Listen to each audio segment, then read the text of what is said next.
se retrouve tout à l'heure. Merci. Madame la présidente du CIS, Madame le doyen de l'UFR Santé d'Angers, Monsieur le directeur de l'espace de réflexion éthique, cher Miguel, Mesdames, Messieurs.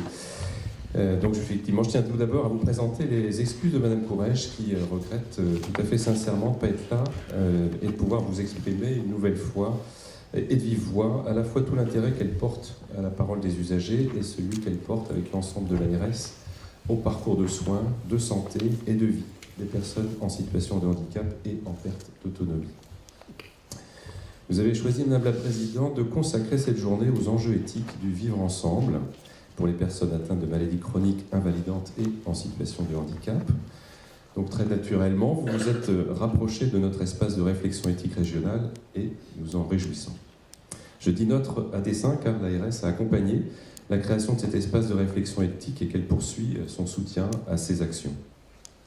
Je tiens ici aussi devant vous à féliciter ses pères fondateurs, le professeur Jacques Dubin, qui vient d'en quitter la présidence, qui est angevin, et le docteur Miguel Jean, son directeur ici présent.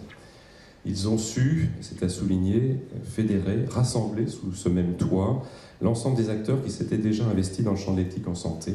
Et maintenant, ils font preuve avec ces acteurs d'une belle énergie pour permettre à un nombre toujours plus grand de soignants, d'accompagnants, d'usagers de participer à la réflexion éthique.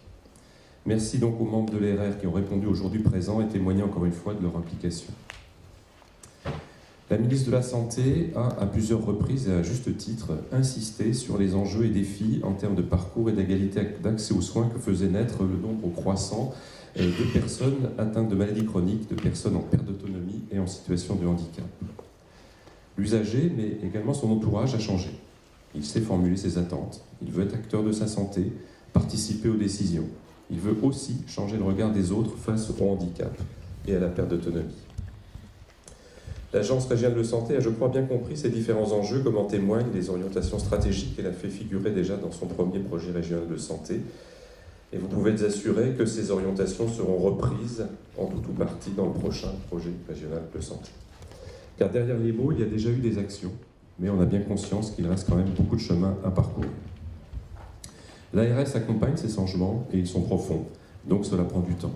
Trop, sûrement, pour les personnes actuellement confrontées à ce qu'il est convenu d'appeler des parcours complexes ou pour plus clairement appeler le parcours du combattant. L'exemple de Mme Bozza en est un.